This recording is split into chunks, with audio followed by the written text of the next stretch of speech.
In Gallup, New Mexico, I'm Rosalinda Roman, and this is New Mexicast.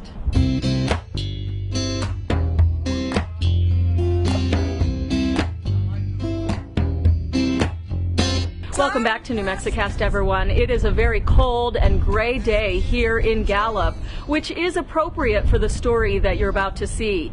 It is part 3 of a 4-part series on a Holocaust survivor and her family. If you haven't seen the first 2 parts, definitely go back and take a look at those.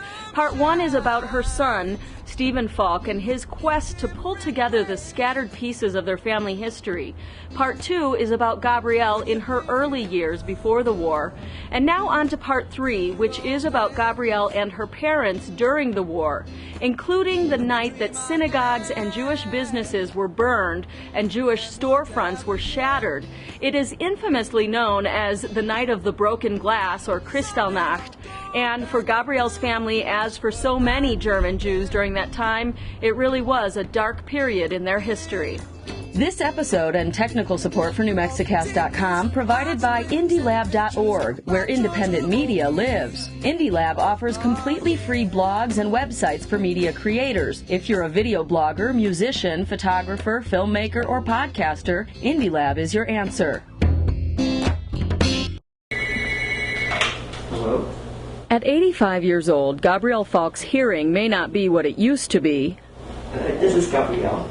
This is all very recent, so now I have to remember before I answer the phone to push this to get the right. But her mind and memories are sharp as tacks. And as a Holocaust survivor, she certainly has a lot to remember. I think it was before the war broke out. Any non-Aryan person who was abroad at that point lost their German citizenship. Which is why Gabrielle's sons, Stephen, Don, and Ray, encouraged her to record some of her memories for future generations. My father was twice my mother's age when they got engaged. It was his second marriage and her first. Among her earliest recollections, how the war affected her parents, Walther and Ellinor Freund. In 1936, anticipating trouble in their native Germany, the couple sent Gabrielle and her brother Andreas away to school in Switzerland. Gabrielle still remembers how the tone of their communication changed once the war began. My parents continued to write, and they used some code language. At one point they said, "Mr. Braun is no longer with us. Herr Braun ist nicht mehr bei uns."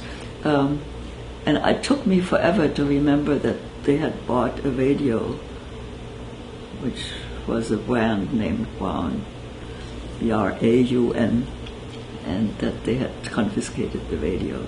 Just a small clue of what was to come. Still, as a prominent pediatrician in Breslau, her father just couldn't believe things were as bad as they were.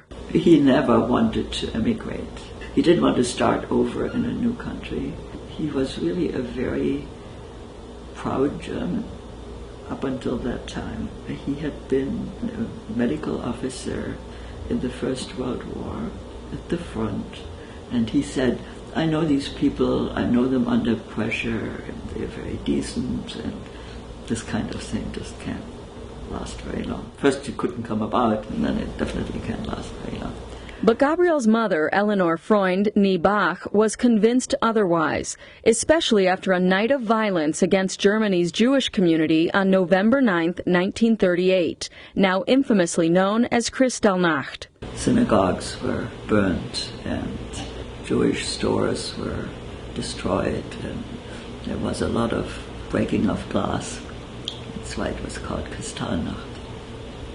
And people were arrested, and was horrible, and so this then was supposed to be repaired out of the money that was confiscated from people like my parents. In fact, the morning after Kristallnacht, 2 German officials paid Gabrielle's parents a visit. And one of them sat down at my father's desk and inspected his income tax returns, and based on that decided how much of his money he was going to be allowed to keep, and the rest was going to be put on a blocked account. And the other guy walked around with my mother and took everything, jewelry and anything made of gold or silver, and had this suitcase and gave her a receipt for everything that he took. It was very official. So it was. But I imagine you never saw those things again. No, never saw these things again.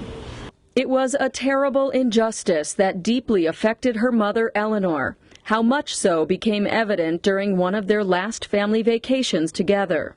We were going to meet at the Lake of Constance, and my mother wouldn't eat anything because she was sure it was poisoned. And she was, ever since, after the Kristallnacht business, she was always assuming somebody was following her. Much of that was pretty reasonable. I mean, she had been trying to convince my father for years to leave the country. So one night I heard them argue, which was a shock to me because my parents had managed to never argue in front of us.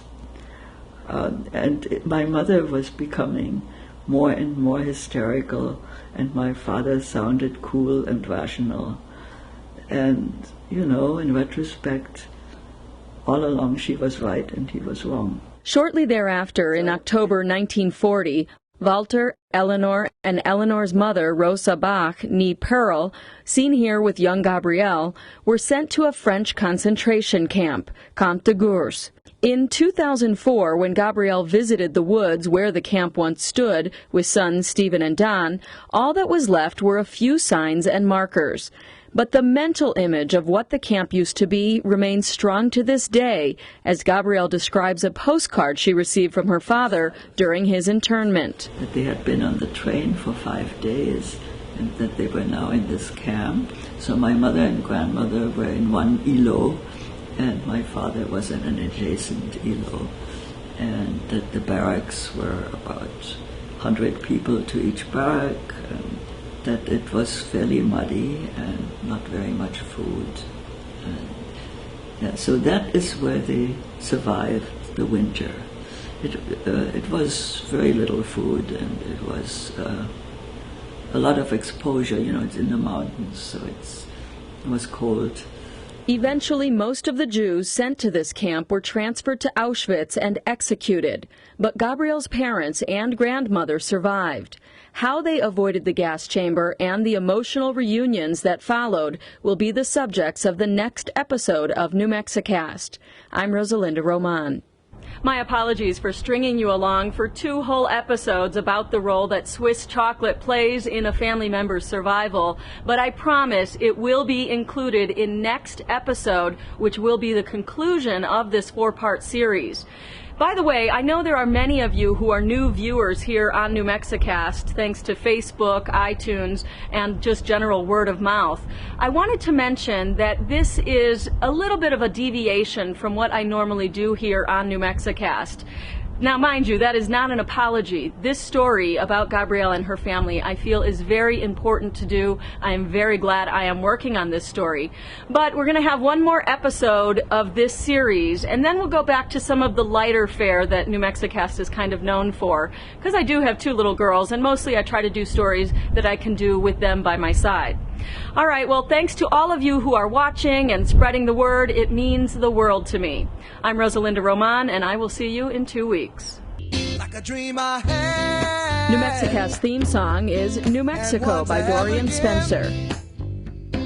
Additional support for New Mexicast provided by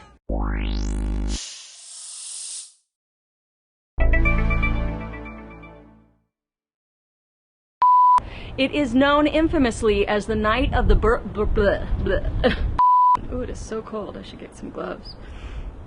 I wonder how the lighting would be elsewhere.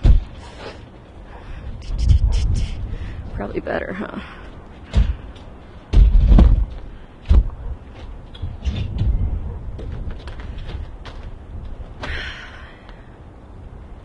In 3, 2, 1. I'm Rosalinda Roman, and this is New Mexicast.